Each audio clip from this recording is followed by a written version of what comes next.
You know, George, we're going to go to our GMA cover story. A new look at the Breonna Taylor case. Recently released police body camera footage showing the moment her boyfriend was ordered to leave her apartment. And this morning, a third grand juror speaking out in an ABC News and Courier-Journal exclusive. Keep walking backwards! Walk backwards! Have you been hit by a bullet? That's unfortunate. New this morning, rarely seen police body camera footage shows the moment Kenneth Walker is ordered to exit the apartment of his girlfriend, 26-year-old Breonna Taylor, minutes after police officers had killed her while executing the search warrant. Keep walking backwards! You're scared, right? Walk straight back or I'll send this dog on you! Walk back to my boys! Walk back or I'll send this dog! Walk back to me! You're prison, that's what's going on. What did I do? For the rest of your life. What did I do? Let's get behind this car for cover. What did I do? What did I do? Who else is in the apartment? Nobody, my girlfriend's dead.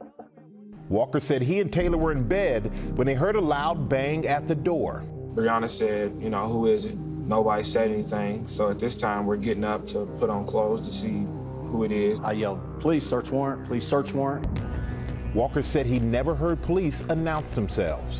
A legal gun owner, he grabbed his gun and went to answer the door. Moments later, officers took down the door.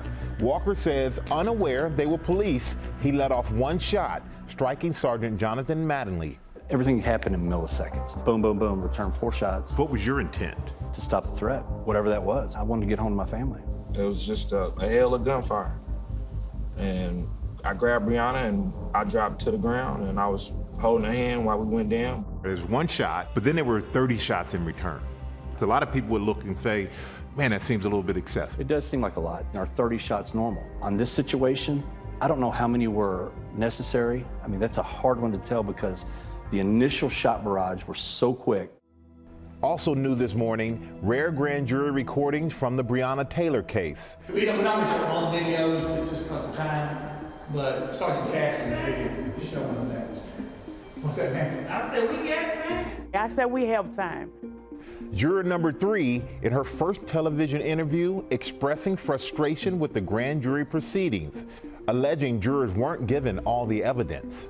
I felt like if I was going to give my right judgment as a juror that I needed to be presented all the evidence, and they didn't. In your mind, should there have been more charges brought? I thought one would be murder. No officers were charged in the death of Breonna Taylor. No justice! No peace. Taylor's life ended in a matter of moments, but her name has become a rallying cry. Say her name! Breonna Taylor! A call for reform, for racial equality, and for justice. Breonna Taylor's life mattered! Say her name! Say her name! Deborah Roberts joins us now. And Deb, we just saw those calls for justice. Does juror number 3 feel like she was denied the opportunity to give justice to Breonna?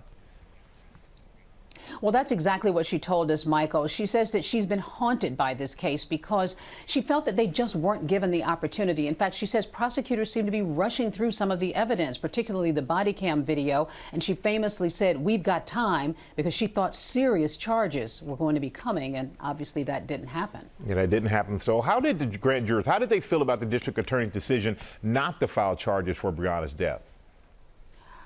They all had a strong reaction to this. They said they felt that it was a gut punch. One of them said he even yelled at the television. Michael, they say they've had sleepless nights over this because they were convinced that these officers should have been hit with some serious charges, and they just didn't have that opportunity. And when they heard the Attorney General say that they were all in agreement, they said they were very upset. They even said that he was lying, that he betrayed them. Deb, we both worked on so many aspects of this case for this special.